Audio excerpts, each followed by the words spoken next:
Hello gardeners, big day here in the garden. I finally identified these. I don't know why it didn't hit me earlier, but they're snapdragons, and I have on the label daisies. I don't know if I was going to plant daisies and just forgot what I did. And then these petunias, I think, got tired of me waiting to plant them and just decided they're gonna bloom on their own, which I think is kind of funny. I guess not that funny. I mean, you find them in the store in a flat bloomed all the time. That's why people buy them, right? But Moxie's got to get her ball fixed while we're doing this here. Gunner likes to rough her up a little bit in the process. I'm not sure where Archer is. Oh, there's Archer. I planted cucumbers like 3 weeks ago and I basically gave up on it. But they're finally emerging. And so today's their first day in the new world. I planted many varieties and almost all of them have popped up. So that's pretty exciting. And then I noticed also, it's been really unseasonably cold and wet here this year in the eastern Washington, Spokane area. I also noticed here that finally my calendula is starting to sprout. And then even more exciting, everybody loves zinnias because they're just happy. I planted some key lime, I think is what they're called. Key lime pie blend. And that's what's sprouting there. So that's a marigold, but with any luck, we'll see some zinnias here pretty soon. Also, I've planted over 60 beans. I think I've given you an update that on that before. And finally, look at that. I finally had one sprout. I don't know if it's going to survive. It looks like maybe I had another one sprout, but this one looks like maybe a bird had its way with it. I think they're mocking me. You hear them? They're in the background mocking me right now, telling me that they've eaten my bean shoots. Anyway, lots of things popping up. We've had pretty consistently 80-something degree days, and the nights are starting to stay a little warmer. I picked up these stakes, which are like for the temporary fences, and that's how I like to grow my summer squash.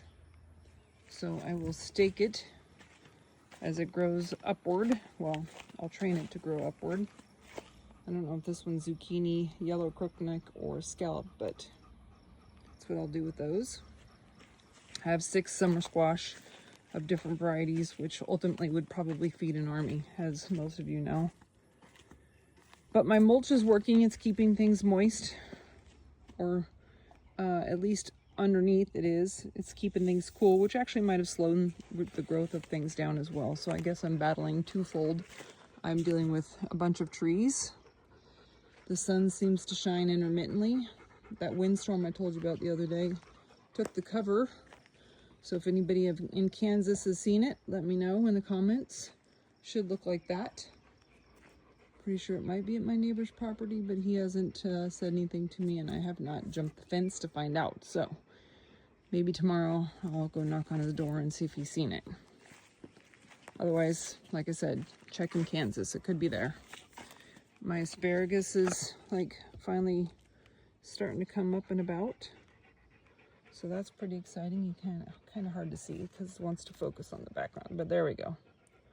Got little babies asparaguses. Nasturtium's blooming despite the deer's effort to try to strip them of its leaves, and it's spreading all over the place. I can't even get it in the shot. It's actually so big. There we go. I planted this one at the same time, but it's not quite as robust. It's like Maximus and Jeff here. This is definitely Jeff. I should probably do a video about that, huh? Kohlrabi's looking good. If anybody knows why it's dimpling like that, let me know. I haven't looked it up. I'm sure I could, but that seems to be the only one. And despite the broccoli taking a beating from that cattle panel and the deer, it seems to be doing well also. It likes its kind of semi-shady spot over here. I inspect them every day to make sure I don't have any caterpillar moth things going on, aphids. So far, so good. Ground cherries are really starting to get full and blooms on them and multiple. Well, I can't find a bloom. There's a bloom. A couple of them in there.